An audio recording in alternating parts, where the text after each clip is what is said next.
Daniel? RJ, you feel like you were back in center field on the interception on the first drive? Yeah, after watching the replay, the TV copy, it really brought memories back to tracking the baseball down. So yeah. How soon after the ball's out of his hand, you realize you had a shot at catching it there? Pretty much as soon as he let it go, and I saw the height, and then I got under it, and I was like, oh, can't drop it now in this big of a game, so I had to capitalize. Michael? Could you sort of describe the disguise that goes into a play like that? Like how long you have to hang in the middle before you break to the outside so that the quarterback thinks it's open? Really, it's just not a disguise. It's just like if your job is to be the post player, you gotta stay in the post. Like no matter what happens, like everything happens in front of you. So really, as the players is going on, like you gotta know if you're the post player, nobody gets behind you. So that's really what goes through my mind. Ryan? What's the dialogue like on the sideline when a big man gets an interception? I mean, everybody's just happy, everybody's cheering, everybody's smacking your head, keep pushing, but then you also can't just stick on it on that one play. You got to keep pushing through the rest of the game.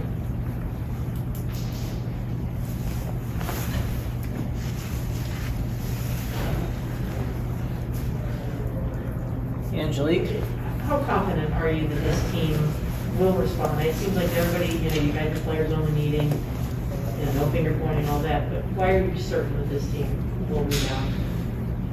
It's different this year, especially coming off a loss, how big it was. We came in Sunday and just watched the film, and we all said in front of everybody, what happened is in the past. Obviously, it sucks, but we still have to move on. We still got 4 games left in the season to prove that we are a legit team. So I got hope and faith. Ryan? How are you guys viewing Indiana? Obviously, a team with high expectations coming into the year, but it's still without a Big Ten win. We don't look at any team differently than any team, if that makes sense. But what I'm saying is, we'll look at every team the same. No matter the record, it's Big Ten football, anything can happen. Any team could beat any team, whether, first game, if we would have lost to Western Michigan because we overlooked them or something like that. But, you know what I mean? We can't look at a team differently than what they are, so.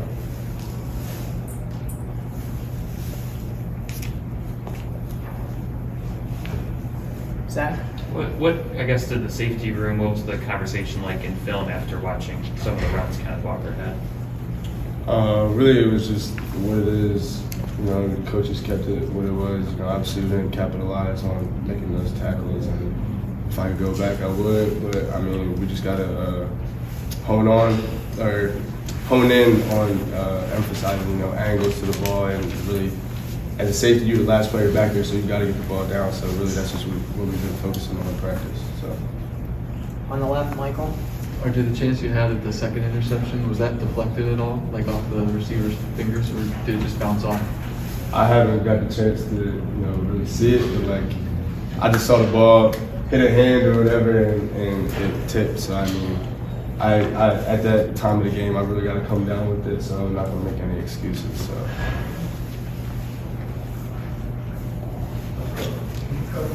Angelique? Can you break down that game Saturday? Obviously you have to have their teaching points, but how much of it do you focus on the positives that happened in that game and carry you forward versus really focusing on all the mistakes, the various mistakes? I mean, obviously, like I said, we just gotta put it in the past, and obviously there were some things that we did right, and we just keep capitalizing on those opportunities that we get, and just move on. So. Daniel? As a defensive back, does it add any kind of stress or chaos when you see the defensive line struggling to keep up with the rotation, when you see guys kind of running on and off right before the ball's about to be snapped? No. To play in this defense, you got to know every position and know what you got to do. And, especially when things hit the fan, that's really when you got to start thinking. So, I mean, everybody knows what everybody's got to do on this defense. So. Michael? One of the things players and coaches have praised Coach McDonald for is how calm and cool he is on game day on the sideline. How did he sort of respond to a game where Michigan State was moving the ball maybe better than some of the other teams had? Was he still as calm and cool, or did you sense that he was stressed at all or anything? Nah, Coach McDonald, I'm sure you guys have talked to him, like he's a chill dude, like doesn't really yell or anything like that.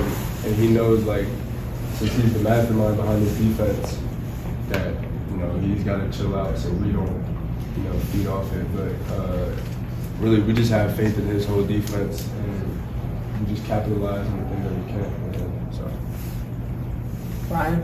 Is there anything different you do to get ready for a cold weather game or when the weather gets a little bit colder, or anything in warm-ups or anything that you do differently? No, wear the same things, do the same things. Nothing really changes because of the weather. You know what Angelique? I think it was during the bias scale came in and talked about how he wanted to see guys generate more turnovers. How did he stress that, and how do you work on that to get more turnovers as you have? You know, he'll have a goal for us, or he'll ask us what our goals is for the game, and we'll always say like 1 turnover, and then he'll ask us how do we see that we can make for him. So if it's working on my landmark, it's working on my landmark. If it's working on my breaks out the middle of the field, it's working on my breaks out the middle of the field. But really, he just asks us how we think we can generate more turnovers. So.